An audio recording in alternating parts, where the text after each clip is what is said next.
Hello everyone again. Today we will discuss some other ways to manage our commands. So let's get started. First we have tmux. Tmux is a terminal multiplexer. It enables a number of terminals to be created, accessed, and controlled from a single screen. tmux may be detached from a screen and continue running in the background, then later reattached. When tmux is started, it creates a new session with a single window and displays it on screen. A status line at the bottom of the screen shows information on the current session and is used to enter interactive commands. A session is a single collection of pseudo-terminals under the management of tmux. Each session has one or more windows linked to it. A window occupies the entire screen and may be split into rectangular panes, each of which is a separate pseudo-terminal. Any number of tmux instances may connect to the same session, and any number of windows may be present in the same session. Once all sessions are killed, tmux exits. And here is the basic tmux shortcuts. Firstly, we will use Ctrl+B in all options. The first option is to create window. To create window, type Ctrl+B+C.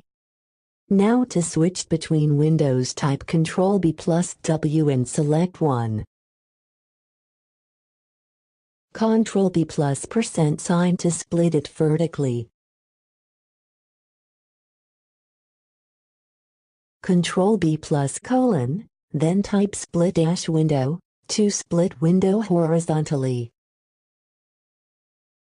Ctrl+B+Ctrl arrow keys to drag windows. Ctrl+B+arrow keys, to switch between windows. Ctrl+B+square bracket to scroll up and down using keyboard.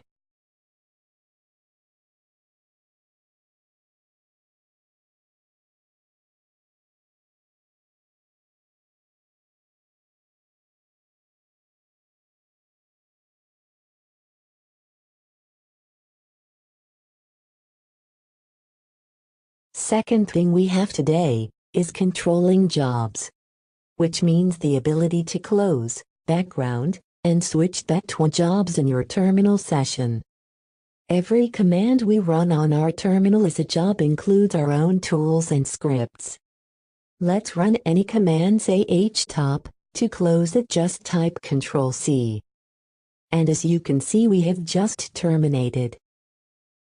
Let's run it again, but this time we will put it in background using Ctrl+Z, like the following.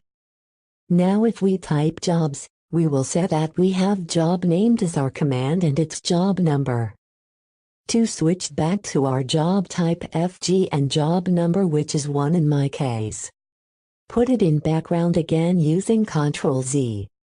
Now to kill it, simply type kill-9 to kill process completely and %sign followed by job number.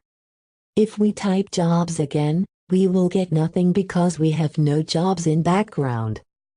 Other way to put jobs in background is to put an sign after it like the following. Note that this is the PID of the job here and this is the job number itself. This method is commonly used in scripting. We will discuss it later, but now we can use tmux and control jobs in our terminal.